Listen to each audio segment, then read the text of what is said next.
السلام عليكم ورحمة الله وبركاته. waxaan maanta halkan shir jiraayid kaga qabanaynaa Awil Xasan boqor cirmido boqolka beelaha garxajis isaga oo hadallo kulul uga jawaabaya Cali Guray maalmihii dhaweyd ee banaanbaxyada gobolka Saaxil hadalla ka soo yeedhay oo aanu boqorku haba yaraatee u bogin hadalladaas. Assalaamu calaykum boqor. عليكم السلام ورحمة الله وبركاته.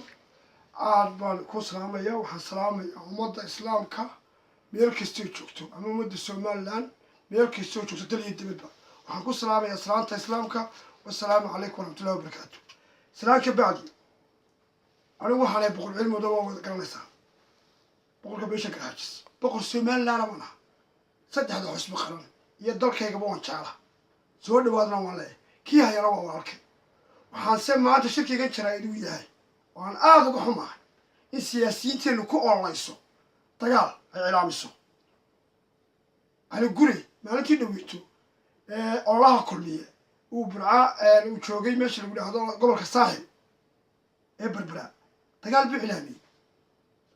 oo uu tama kaliya waxaan u sheegayaa Cali Guray iyo siyaasiyiinta la midka kuway doonaan aadaan la midka ku ololanaya dagaalka إن أنا المرة بكيلين مرة أنا جراندونين أنت قال كل الله شعب كاسكلا دلك يدك كبا شعب كدلك كاسكلا مرة مو جراندون سيدي شايته عقل وضو حسنا الشعب كوكر مسكه وككرته وحسوا الشيء إذا ماذا أمانك هوشي الله دري وين كل غاقان وسيدك تقول فيها إذا ماذا أمانك بولسك وين أنا مرة بكيل عدي كو الله يصح أما حسبي كو الله إياه dagaal ama siyaasiga dabca inuu shacabka dagaal ku rido inuu wixii laga soo qabsaday inuu dagaaladii sokeeyo inuu dhibaatadii noo geysatay inuu dhibaatadii naakii maanta joogto maanta inuu ka soo kabanay mid maskaxiisu korto aqal dadka kuriyaa loo baahan yahay siyaasiga waxaa ku ololaya waxaan u sheegayaa laamaha amniga ee qaabilsan ila fadal taliya booliska ciidanka Somaliland waxaan u sheegayaa inuu si degdeg u soo xidho Cali Guray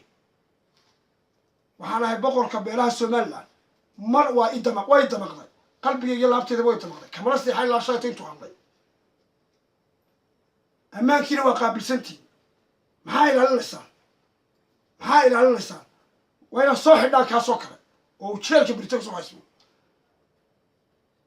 shacabkana waxay sheegayaan inay si degdeg ah iskaga qabtaan oo ay mudaharaad muujiyaan si loo xidhi lahaa wassalaamu calaykum waraxmatullaahi wabarakaatuh kaasi wuxuu ahaa boqor cirmadow oo jawaab kulul ka bixinayay hadalkii ka soo yeedhay